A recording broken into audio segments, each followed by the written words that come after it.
Hey, ladies and gentlemen, this is Carmine Sabia for Explain America, and there is fantastic news for former President Donald Trump coming out of that hush money trial in New York. Before we get started, please make sure you like, comment, share, and subscribe. Those little things really help us out, and they help our channel continue to grow. Folks, things are looking tough for Alvin Bragg, Stormy Daniels, Michael Cohen, and the rest of the lot who want to get Donald Trump. They may want to get him, but it's falling apart because now we have a situation where, well, even the judge in the case is starting to lean towards Trump. You see, Judge Juan Merchan approved something yesterday, or looks like he's going to approve something. He sided with the defense, and this one little jury instruction could be the thing that actually seals the deal for a Trump acquittal. Not a hung jury. No, a hung jury was, before, that was the best we could hope for. Not anymore. We're looking at acquittal now. This is a massive deal. Now, I want you to listen to this one legal expert explain it, and then you'll have a better understanding of what's going on, as I did. So watch this and let me know what you think. Is Trump going to be acquitted in New York? I want to know your thoughts when you like, comment, share, and subscribe. Let's take a look at the video.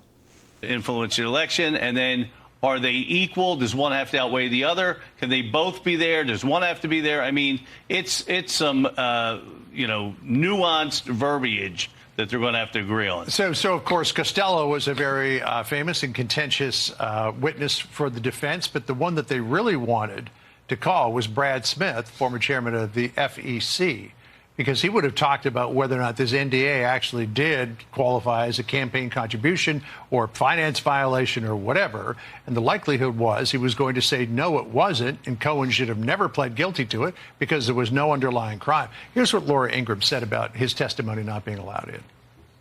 Eliminating the possibility of an FEC expert testifying was, I think, extremely prejudicial to the Trump defense. Because that's the predicate crime here, unless we're going to hear of a new crime that we haven't heard of yet. So this just coming from Lydia Hu, a big deal here. Merchan seems to agree with the defense that they should include this line in the instructions to the jury, quote, if the payment would have been made even in the absence of a candidacy, payment should not be treated as a contribution.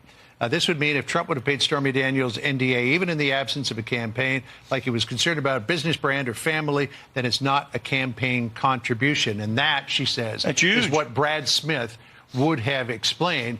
And Merchan seems to agree with the defense on that point. John, that's huge because so many of these pro-prosecution pundits have said, well, it came right after the TMZ tape, right before the election. Other NDAs were paid. The liar doorman about the illegitimate child that didn't exist, the McDougal money. So if the money would have been paid anyway, and the judge is willing to instruct the jury that way, that moves the ball a lot further towards the not guilty yard line. Well, maybe after having a huge strike zone for the prosecution and a very small one for the defense, Merchan is opening it up just a little bit. We'll see. Bill, thank you so much. Thank you, John. Sandra, thank you. Okay, Bill.